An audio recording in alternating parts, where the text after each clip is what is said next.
भारत में स्वयं सेवक संघ ना होता तो इतना भी हिंदू ना बचा होता।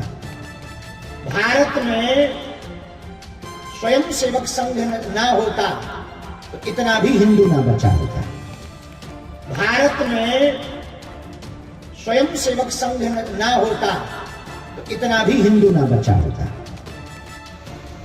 साधु संत बाबाओं पर वक्त दर वक्त यह आरोप लगते हैं कि वो संघ की विचारधारा को, आरएसएस की विचारधारा को आगे बढ़ा रहे हैं। अब उस बात पर शायद मोहर लगती भी दिखाई दे रही।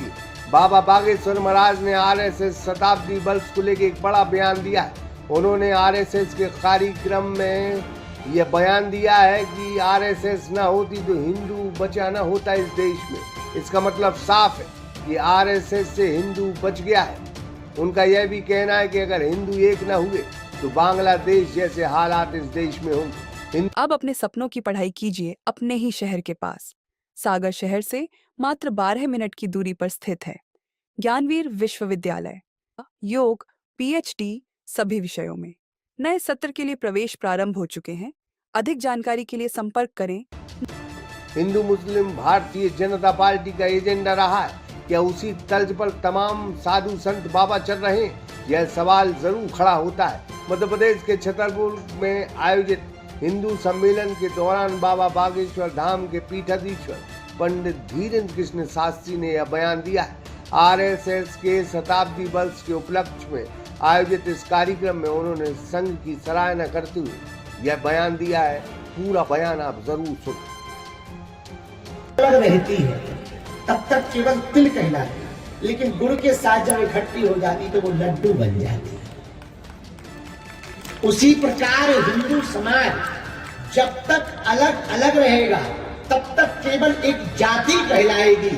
ये बर्मा है, ये शर्मा है, ये बड़े हैं, ये छोटे हैं, ये फलाने हैं, ये ठिकाने हैं। जब हिंदू समाज एकजुट हो जाएगा तो भारत हिंदू राष्ट्र कहलाएगा। और हमारे पूर्व में आपने संघ की शताब्दी का यह पावन वर्ष, शताब्दी वर्ष चल रहा है।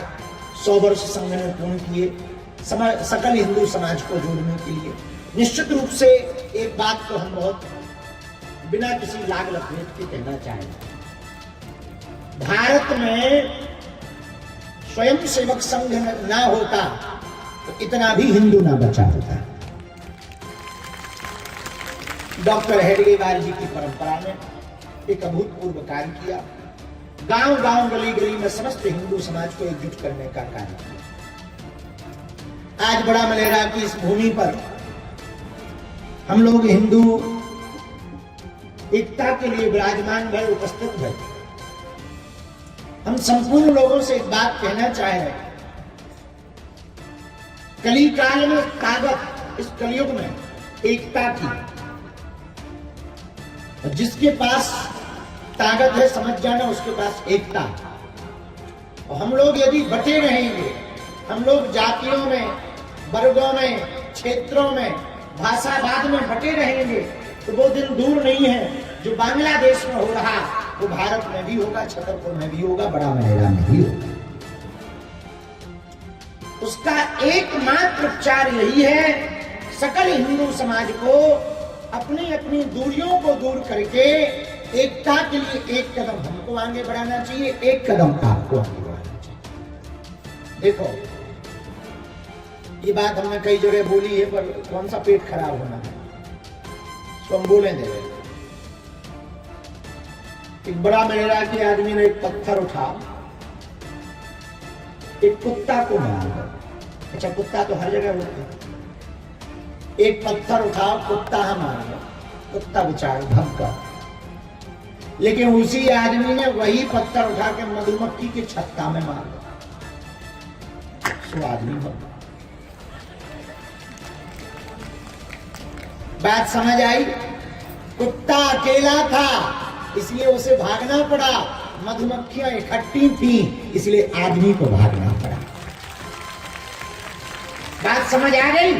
तुम अकेले अकेले जातियों में बटे रहोगे तो तुम्हें अपनी जमीन जंगल जायदाद छोड़ करके भागना पड़ेगा, और तुम सकल हिंदू समाज गांव गांव में एक रहोगे तो देश विरोधी ताकतों को ये देश छोड़कर भागना पड़ेगा। अब तुम्हें निर्णय लेना है कि तुम्हें अपनी जगह छोड़नी या आने वाली बच्चों को जगह छुड़वानी या देश विरोधी लोगों को छुड़वानी। अपने बच्चों को यदि बचाना चाहते, अपनी बेटियों को यदि बचाना चाहते, अपने बच्चों को यदि आप कुछ देकर जाना चाहते, हमारी प्रार्थना है अपने बच्चों को कार्य व्यापार तो देकर जाओ, पर उससे ज्यादा जोर संस्कार देकर के जाओ। संस्कार ना दे पाओ तुम खूब कमा के धर जाओ। हमने कई अमीर आदमी देखे कमा के धर गए, लड़का पिया दे सब बाप पूरी जिंदगी कमा कमा मर गया, लड़का ने एक बार सट्टा खेलो तुम्हारे कर्जा में उल्टा बोलते और डिप्रेशन में बाद में पगुआ पी के निपट गया। बोले बोले लीवर खराब हो गया। बाद में हमें मिला उनका क्यों लीवर क्यों खराब हो गया? बोले दारू तो ठीक थी, लीवर ही कमजोर था। उनका ठटली के बरे नक्कटा मुंह सर चंगा हलुआ ना तागी के बरे कहाँ का है? बोले बड़ा मेला। उनका तो ठीक है। अब अपने सपनों की पढ़ाई कीजिए अपने ही शहर के पास। सागर शहर से मात्र 12 मिनट की दूरी पर स्थित है ज्ञानवीर विश्वविद्यालय, जहां आपको मिले सुविधाजनक बस सेवा, आधुनिक कैंपस इंफ्रास्ट्रक्चर, अनुभवी शिक्षकगण और एक उज्जवल करियर की गारंटी। यहाँ उपलब्ध हैं प्रमुख पाठ्यक्रम जैसे management, pharmacy, agriculture, engineering, law, fine arts, hotel management, संगीत और नृत्य, पत्रकारिता और जनसंचार, परफॉर्मिंग आर्ट्स, जनरल कोर्सेज, शारीरिक शिक्षा, योग, पीएचडी सभी विषयों में। नए सत्र के लिए प्रवेश प्रारंभ हो चुके हैं। अधिक जानकारी के लिए संपर्क करें 977 0 522 117 या 977 0 523 279।